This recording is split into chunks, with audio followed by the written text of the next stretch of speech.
оселях Твоїх, Господи, де всі святі Твої, Сину і Святому Духу, блаженної дитини Лизавети, поселив душі там, де праведні спочивають.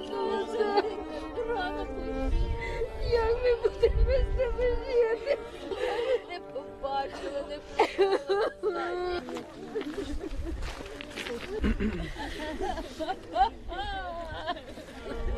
Веди нас, Господи.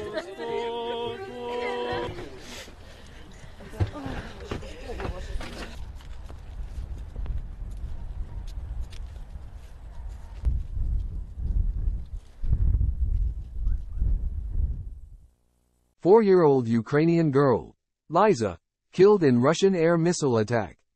We saw a rocket right above us. Mother recalls horror of losing 4-year-old Liza in Russian missile attack 1 year ago.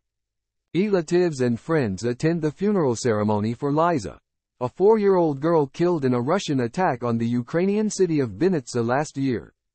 Kyiv. 1 year ago around midday, Iryna Dmytriyeva was strolling in Victory Square, in the Ukrainian city of Vinnytsya, along with her daughter Liza. They were heading for an appointment with a speech therapist, to help Liza, a vibrant 4-year-old who struggles with Down syndrome. As well as her joys and accomplishments, Iryna had documented on social media. The city was hit by cruise missiles, several believed to have been fired from a Russian submarine in the Black Sea. Liza was killed on the spot, one of 27 people, including 2 other children, who died in the July 14, 2022, attack. Iryna was badly wounded and was hospitalized briefly in a coma.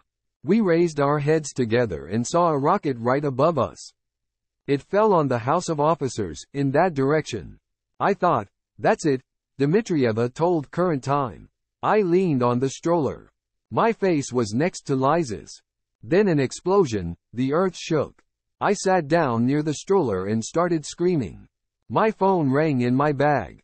My mother called. She was waiting for us in the center, and, of course, the explosion was heard everywhere, all over Vinnytsya, she said. I told her that Liza was killed by a rocket, and hung up, she recalled. I called my former husband and said, Liza was killed, and I'm dying too. Liza, the treasured child killed by a Russian missile. Thousands if not tens of thousands of Ukrainian civilians have been killed over the 17 months since Russia launched its full-scale invasion of Ukraine, sending troops to seize territory and pummeling the country with missiles and drones targeting not only military facilities, but also homes, civilian buildings, electricity grids, and water pumping stations. Liza was one of those killed by a Russian missile. In an interview on July 11, Dmytriyeva said she remains numbed by the pain of losing her daughter. And angry, Iryna Dmytriyeva and her daughter, Liza, in a picture taken in a lavender field near Vinnytsya, just days before the child was killed in a Russian military strike.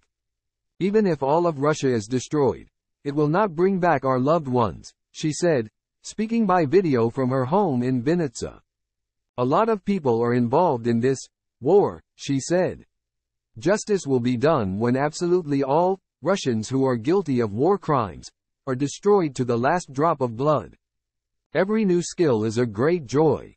Liza was born to Dmytriyeva and her then husband. The couple later split in March 2018. Before she was born, doctors had cautioned that Liza would be a special needs child. She underwent heart surgery at 7 months. In a running chronicle of her challenges and adventures raising Liza, Dmytriyeva, now 34, wrote that they were determined to show Liza the world, not hide her between 4 walls. For us mothers of special needs children, every new skill is a great joy, behind which is a lot of work, she wrote in one post to Instagram. The aftermath of the missile attack on Vinnytsya on July 14, 2022. In the aftermath of the attack, Dmytriyeva was also hospitalized, with traumatic injuries to one leg and shrapnel wounds throughout her body. Her memories dulled by anesthesia and pain medications. She said she briefly forgot about her daughter and that doctors and relatives lied to her, not wanting to upset her while she was recovering. I woke up and saw a lot of people around me. I asked, Liza is dead? She recalled. No one answered me. I started screaming, and then I don't remember anything. Why? Why did you save me? Dmytriyeva said she asked the doctors.